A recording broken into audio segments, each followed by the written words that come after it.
Hi guys, this is a quick video talking about music theory and what I think is important and what I don't think is important about learning music theory. So one of the things that a lot of people ask me about is improving their music theory knowledge. And what I've found is that a lot of people don't have a specific goal in mind for why they want to learn music theory. It's sort of like a desire to understand music a little bit better. So I thought I would talk about what I consider to be essential, the reasons why you might learn music theory, and what you don't need to do, and also how music theory can help you as a musician to improve. So the first thing that I think music theory is important for is giving you context in understanding music as a whole. Because a lot of the time what you'll find, if you learn a couple of songs, you'll see the same sort of chords coming around round and round again. If you look at Oasis, you look at Stevie Wonder, stuff like that, it's the same sets of chords a lot of the time. And if you don't understand music theory, you're thinking, okay, well, these seem familiar, and it's the same group of things over and over again. But why is that? Why do I see G, C, and D, E minor and A minor, C, D minor, stuff like that? They all seem to group together, but I don't really know why. So when you know music theory, you understand the concepts and the context behind all this. You can decode what people are doing. Now, that doesn't make your G chord sound any better. It doesn't mean you can play the songs any better, but it means that, first of all, you have a better understanding of what you're doing and why, which I think is important just in general. Like I like to understand why things are happening the way they're happening. It doesn't make it sound better, but it's just personal curiosity, really. Secondly, if you are a songwriter yourself, that's really going to be important for everything that you do. If you don't understand the ideas that other people are using, these very successful, very famous songwriters, you can't incorporate them into your own music reliably. Like you might know the B7, you see that a lot as a turnaround chord. You might not know why that's used in specific places, what effect it has, why it works sometimes but not other times. So it's important, I think, to understand a little bit of music theory, to understand what other people are doing, and then learning from what they do as well. So context, I think, is really useful to learn from music theory. Now, a lot of people think that learning music theory is super difficult, super dull, really boring, and it's just really dense as well, I think. And that's because a lot of times it's taught in quite a difficult way, I think. I know when I learned at school, I did GCSE, I did A-level music, and then I studied at the academy as well, did a degree there. So I found, for the first part, learning music theory was really dull. It was a very difficult thing to understand. And I think that's coming from I'm a contemporary player, of course, like pop, rock, blues, that kind of stuff. But coming from a classical background, you learn it in an entirely different way. Everyone plays piano, so you've got that understanding of how notes are arrayed on the keyboard anyway, and everything you learn is from notations, the dots and the lines on the stave as well. Whereas if you play tab, you learn from chords, like a lot of people do, you just don't have anything to grip onto. You're just left completely adrift. You're like, well, I don't understand half the words you're using, I don't understand the concepts, and I'm just left behind. So I think people are put off by that. When I teach people, I break it down to a super, super simple way of explaining it, which I think works really well. There's just a few core concepts you have to get. So like scales, chord theory, stuff like that, how they're all related. And really, there's very little you have to remember. There's maybe half a dozen rules that you just have to memorize, but most of the time it's just logic. If you understand the logic behind it, and there is logic behind it, it might not be obvious to start with, but there is a reason why it works in a certain way. You can really learn everything there is to learn about music theory quite quickly. So I'm going to put together some videos on the basics of music theory, what I consider to be the most important parts of it, and I think that will really help a lot of people.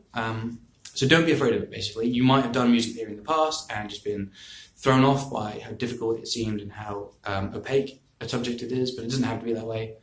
It can be quite simple and quite easy to grasp.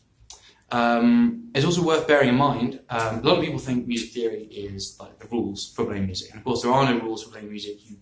It's an art, it's up to you what you do. If it sounds good, it is good. It doesn't really matter. It's your opinion that matters. So if you think it sounds good, cool, great, do it. It doesn't matter. But music theory is a really useful set of tools and a really useful set of guidelines for options. It gives you more colours to paint with, really. You can have more ideas, more ways to use the skills you have on your instrument.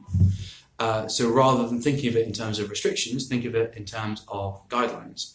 It can show you paths to pursue that you might not have thought of otherwise. And this comes back again to the context idea, where if you don't know where these chords are used together and why music operates in a certain way, you're just sort of grasping in the darkness. You don't really know when to use a B7 chord, when to use a C chord. Should it be a C major 7? Should it be a C dominant 7? And where do you go after that? You don't know. You might get it right by accident, and you, over time, will get good enough with your ears that you'll just be able to pick out the chords you want. But with a little bit of theory knowledge, you can see where you can go, and you can answer some of these questions already.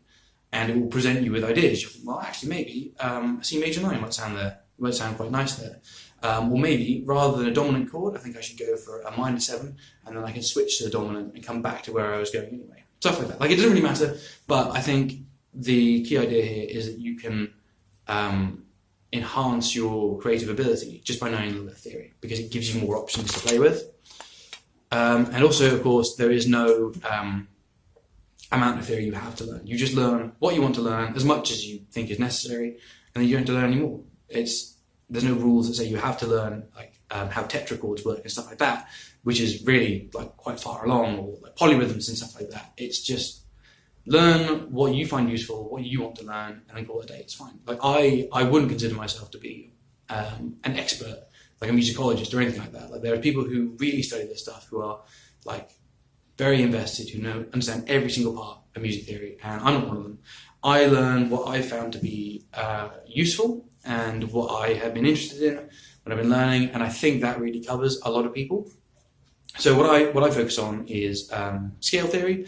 Relate everything back to your major scale as much as possible, because it's just one simple scale that you can use to inform a lot of your playing.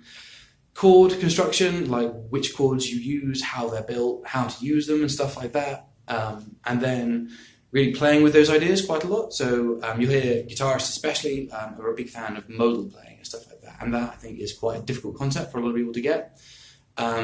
It's very simple. You just sort of exploit what you know about your major scale and change your keys and stuff like that. And I think that's all you need to know. So generally I go up to 4 or 5 part harmony, changing keys and stuff like that, and then applying it, really. I think that's important. But again, if you just want to learn a few little bits to help demystify how chords are built, it's fine. It's great. Go for it.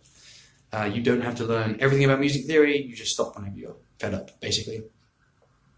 So I think that should give you some reasons why I think it's important to learn music theory. I hope that you find it not quite as daunting as you might learn to start with, and I think it should show how music theory isn't just a dead, dry subject. It's not just something you put on a page. It really can help your playing and like boost your creativity, make you a better player, a better songwriter, a better musician all around, really. So I'm going to make a couple of videos just talking about some basic concepts of theory, maybe taking it further and further, depending on how it goes.